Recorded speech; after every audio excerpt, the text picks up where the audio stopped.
آج کا پہلا سوال ہے جی، پرویز لاہوری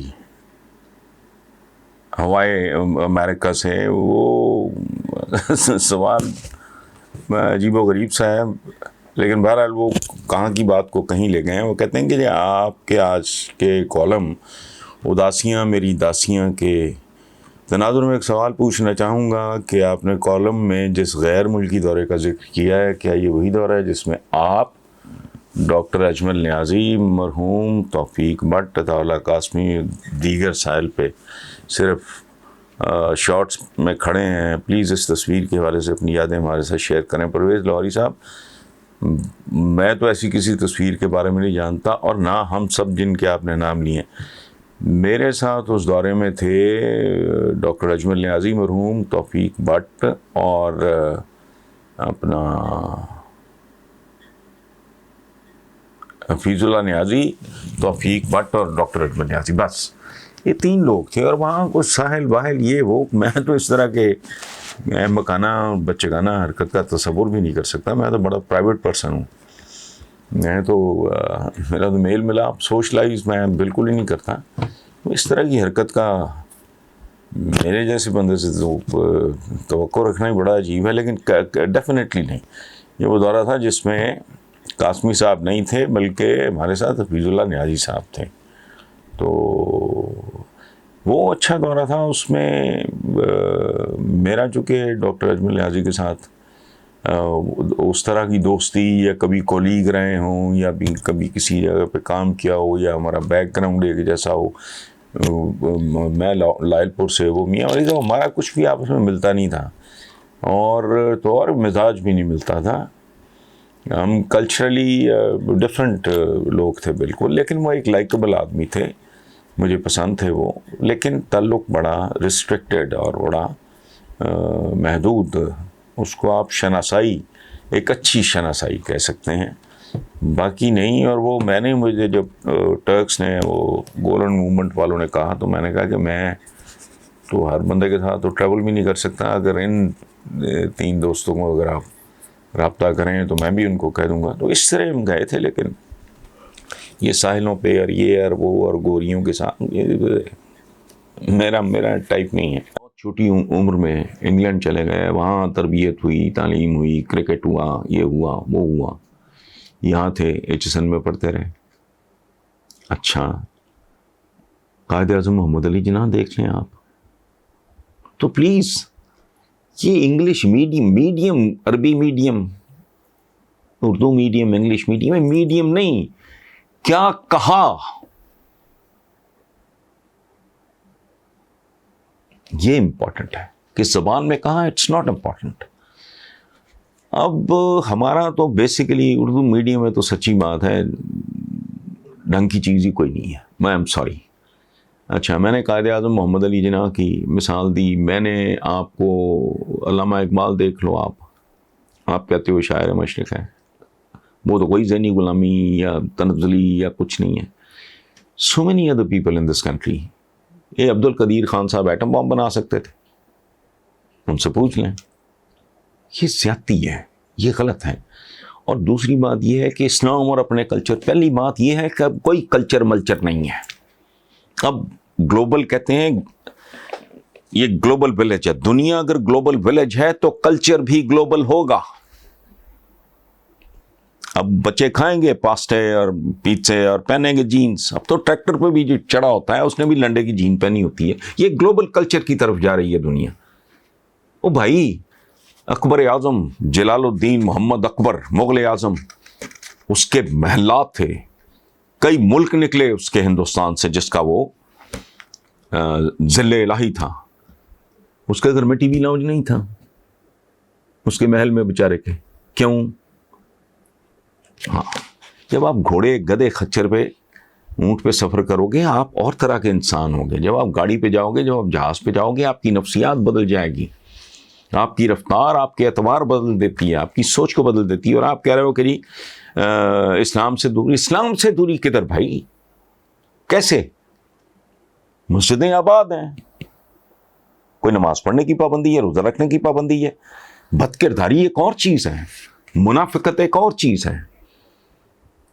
سو please let's not confuse these two issues. یہ کنفیوژن ہے ذاتی طور پہ.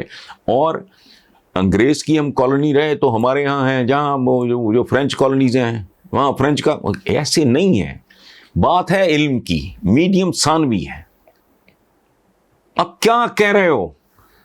اگر نیوٹن آپ کو یہ بتاتا کہ یہ جو گریویٹیشنل پول ہے, کشش ثقل ہے, وہ پنجابی میں بھی بتا دیتا تو دنیا تو ویسے ہی تبدیل ہوتی جیسے انگریزی میں. اچھا, اور کوئی اگر کہ جی یہ ایٹم جو ہے حقیر ترین ذرہ, اس کو توڑ دو گے تو اس میں انرجی کا ایک طوفان نکل آئے گا, یہ فارسی میں بتا دو. ویسی ڈھنگ کی کوئی چیز ہے نہیں ان زبانوں میں اب. سو بہرحال یہ ایک اور طرح کی بحث ہے, اس پہ کسی وقت تفصیلاً بات کر لیں گے. لیکن I just do not agree. Higher education انگریزی آتی نہیں ہوگی, وہاں جا کے جھک مارو گے. اچھا, اس کا مطلب ہے کہ جی میں ذہنی غلام ہوں. میں اردو جرنلزم میں اپنی میری چوائس تھی, میرا میڈیم تو نہیں تھا یہ.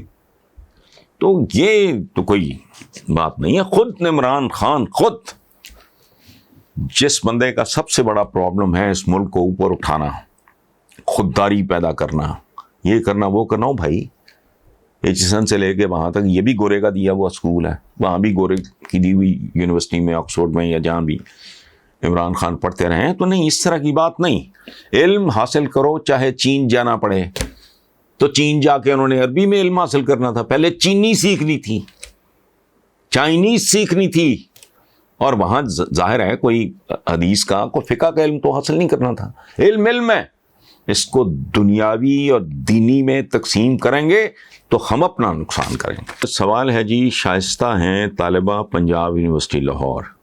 وہ کہتی ہیں کہ اگر آپ کو ایک دن کے لیے مکمل اور بااختیار وزیر اعظم بنا دیا جائے تو ہنگامی بنیادوں پہ کون سا کام کریں گے, کیا حکم جاری کریں گے؟ بیٹا پہلی بات یہ ہے کہ ایک دن میں کام نہیں ہوتے. اسی لیے میں کہتا ہوں کہ عمران خان کو کم از کم 2 ٹرمز ملنی چاہیے.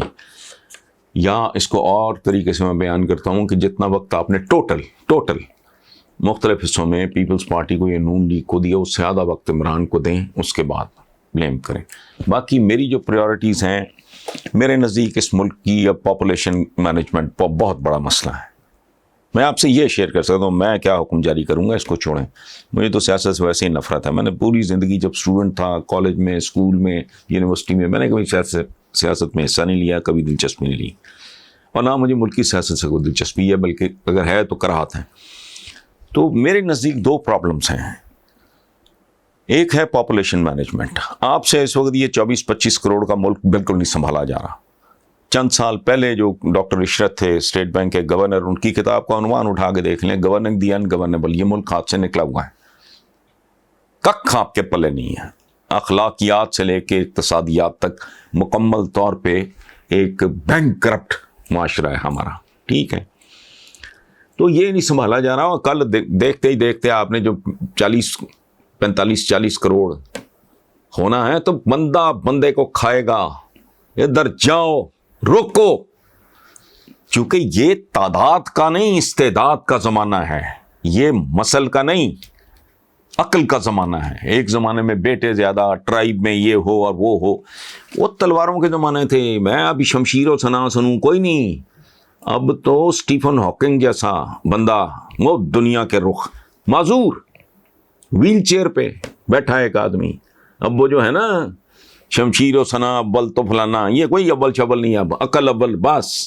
سائنس اور technology, that is the only answer. دوسرا, بہت جو ہائی پروفائل, جو متمول کھاتے پیتے گھروں کے بچے جن اسکولوں میں پڑھ رہے ہیں, ان میں سے میجورٹی نے اس ملک میں رہنا نہیں. میں آپ کو آج بتا رہا ہوں, اور آپ کو پتا ہوگا, اس میں کوئی عقل کی ضرورت نہیں ہے. انہوں نے تو میجورٹی نے ویسے ہی یہ ملک چھوڑ جانا ہے. یہ میں دیکھ رہا ہوں, میرے سامنے ہو رہا ہے. آنے والے دنوں میں مزید ہوگا. نہ کوئی یہاں اپرچونٹی ہے, نہ سارا, نہ پیر ہے, نہ لا اینڈ آرڈر ہے, نہ جسٹس ہے, نہ کچھ بھی ہے. کیوں رہیں گے بھی وہ؟ اچھا, اب جن بچوں نے یہاں رہنا ہے ان کو تعلیم اتنی اب گھٹیا دے رہا ہے, اول تو دے ہی نہیں رہے, کروڑوں ویسے اسکولوں سے باہر دھکے کھا رہے ہیں. جن کو مل بھی رہی ہے تعلیم وہ بہت گھٹیا ہے. سو پرائمری ایجوکیشن کو یونیورسٹی یا پرائمری اسکول کو یونیورسٹی سمجھو. لیکن بہرحال میں تو یہ 2 کام سب سے پہلے کروں گا.